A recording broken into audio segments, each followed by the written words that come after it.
ఆధ్యాత్మిక,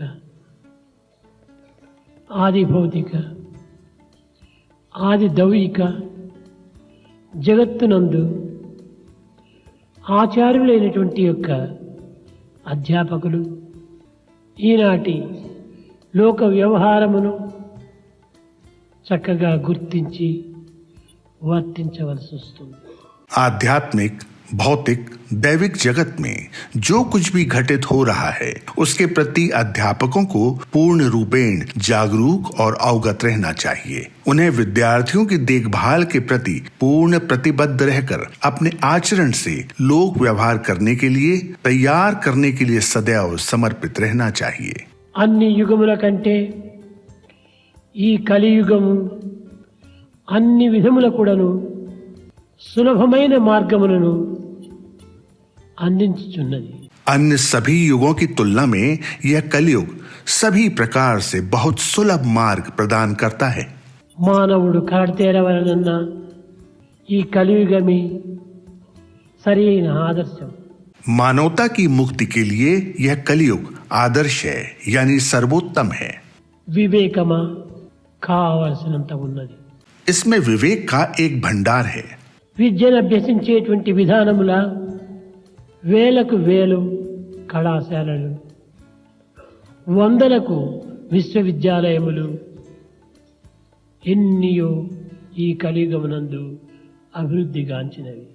इस कलयुग में शिक्षा व्यवस्था में हजारों हजार महाविद्यालय और सैकड़ों विश्वविद्यालय उपलब्ध हैं. ధనార్జన దీనికి అనేక విధములైనటువంటి సులభోపాయములు కూడాను ఉన్నాయి. इसमें धन अर्जित करने के कई सुलभ उपाय हैं. కానీ ఇన్ని అనుకూలములు ఉండినప్పటికీ మానవుడు శాంతిని నోచుకోలేక, సుఖమును అనుభవించలేక అనేక విధములైనటువంటి అశాంతికి గురి అవుతున్నాడు. इस सब के बाद भी मानव को कोई शांति, कोई सुख नहीं मिलता और वह अशांति का अनुभव करता है. దీనికి కారణమేమిటి? इसका कारण क्या है?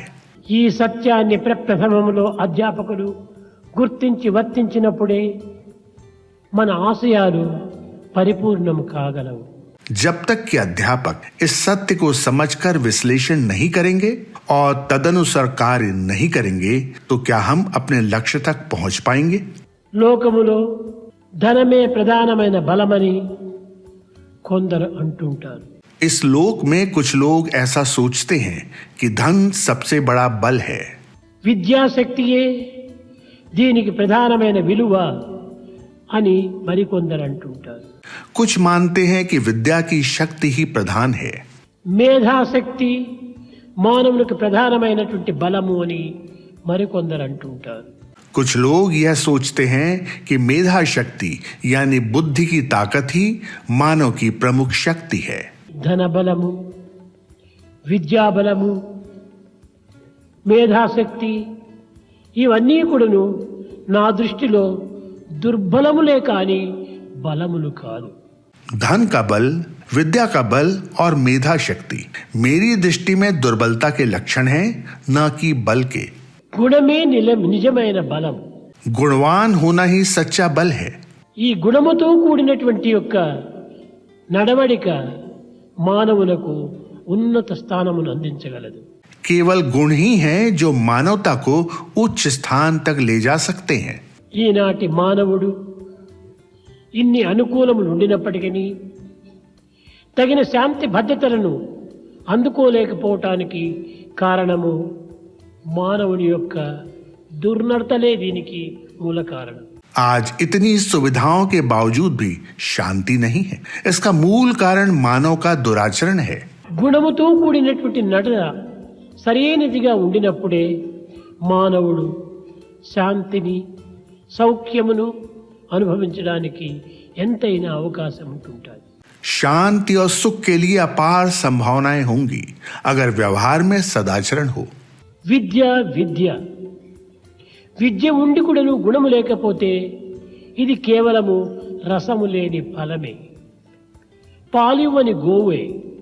विद्या विद्या बिना चरित्र के विद्या उस फल की तरह है जिसमें रस ना हो, उस गाय की तरह है जो दूध नहीं देती.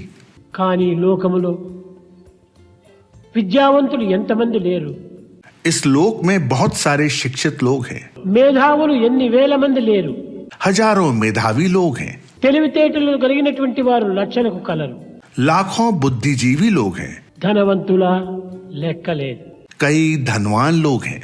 ఇన్ని ఉండి కూడాను మానవులకు సరి అయినటువంటి నడత, సరి అయినటువంటి గుణము ఈ రెండు లేకపోవటం చేతనే దేశము ఇన్ని విధములైనటువంటి యొక్క అవస్థలకు గురి కావలసి వచ్చింది. इस सब के बावजूद चूंकि मानव में चरित्र नहीं है, सदाचरण नहीं है, इसलिए देश को बहुत सारे कष्ट और बाधाओं की स्थिति का सामना करना पड़ रहा है। పూర్వపు మహనీయులు శాంతి భద్రతను దృష్టి యందు ఉంచుకొని అనేక విధమైనటువంటి ప్రచార ప్రబోధములు సలిపి ఎన్ని విధములైనటువంటి యొక్క దేశములకు భద్రతను అందిస్తూ వచ్చారు. प्राचीन काल में पवित्र लोग देश की शांति और सुरक्षा पर अपनी दृष्टि रखते थे और उसे निरंतर बनाए रखने के लिए धर्म के उपदेश देते थे, उसका प्रचार प्रसार करते थे। అట్టి మహనీయుల యొక్క నామములు ఈనాటికి కూడాను భారతీయుల యొక్క హృదయములో చెదరని చిత్రములుగా నిలిచిపోయినవి. उन महान आत्माओं के नाम भारतीयों के हृदय में अमिट रूप से अंकित हैं। కారణమేమిటి? इसका कारण क्या है? వారి యొక్క నడత, వారి యొక్క గుణములే ఈ విశ్వాసమునకు మూల కారణం. उनका चरित्र और उनका आचरण ही इसका मूल कारण है। కనుకనే ఈనాటి అధ్యాపకులు ఆచరణ రూపమైన ప్రచార ప్రబోధములు సలిపినప్పుడే లోకములో సమాజములో తగినటువంటి ఆదర్శాన్ని అందించిన వారవుతారు. इसलिए आज के अध्यापक जब स्वयं अपने उपदेश का आचरण करेंगे तभी समाज में एक आदर्श उदाहरण स्थापित कर पाएंगे।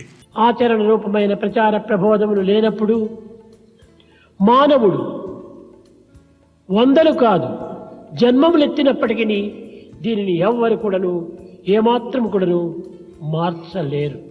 आचरण में लिए बिना यदि मानव कई जन्मों तक भी उसका प्रचार करे तो भी वह लेश मात्र भी परिवर्तन नहीं ला पाएगा। అధ్యాపకులు దేశమునకు ప్రకాశవంతమైన జ్యోతులు. अध्यापक देश के लिए एक दैदीप्यमान ज्योति हैं। ఈ జ్యోతులు నిరంతరము వెలుగుతున్నప్పుడే మిగిలినటువంటి జ్యోతులను వెలిగించడానికి అధికారులవుతారు. ये ज्योति निरंतर जब प्रज्वलित होती रहती है तभी उसे अन्य ज्योतियों को प्रज्वलित करने का अधिकार प्राप्त होता है। విద్యార్థి చెడితే ఒక్క విద్యార్థి మాత్రమే చెడగలడు. यदि एक विद्यार्थी दूषित होता है तो मात्र केवल एक ही विद्यार्थी दूषित होगा। అధ్యాపకులు యందు ప్రవర్తన గుణములు సక్రమంగా లేనప్పుడు లక్షల మంది విద్యార్థులు చెడిపోతారు. लेकिन यदि एक शिक्षक सही व्यवहार और आचरण न करे तो लाखों विद्यार्थी दूषित हो जाएंगे। కనుకనే ఈనాటి విద్యార్థులు చెడిపోవుటకు మూల కారణము అధ్యాపకులనే చెప్పవచ్చు. आज जो भी विद्यार्थी दूषित हैं उनके लिए अध्यापक ही उत्तरदायी हैं। అధ్యాపకులు చక్కగా ప్రబోధించవచ్చు, एक शिक्षक अच्छा पढ़ा सकता है, అర్థమయ్యే రీతిగా బోధించవచ్చు, वह विद्यार्थियों को भली भांति अर्थ समझाकर पढ़ा सकता है, సులభ మార్గమును నిరూపించవచ్చు. उन्हें सुलभ मार्ग दिखा सकता है। కానీ ఆ నిరూపించేటువంటి అధ్యాపకుడు, ప్రబోధించేటువంటి అధ్యాపకుడు, ప్రచారం చేసేటువంటి అధ్యాపకుడు తన నడకలో మాత్రము సక్రమంగా లేనప్పుడు ఎవ్వరు కూడాను దీనిని పాటించరు, దీనిని లెక్క చేయరు. परंतु अध्यापक जो पढ़ाता है, जो अर्थ समझाता है, जो सुलभ मार्ग दिखाता है, उसका अगर वह स्वयं अपने व्यवहार में पालन नहीं करता है तो लोग भी पालन नहीं करेंगे। समस्त लोग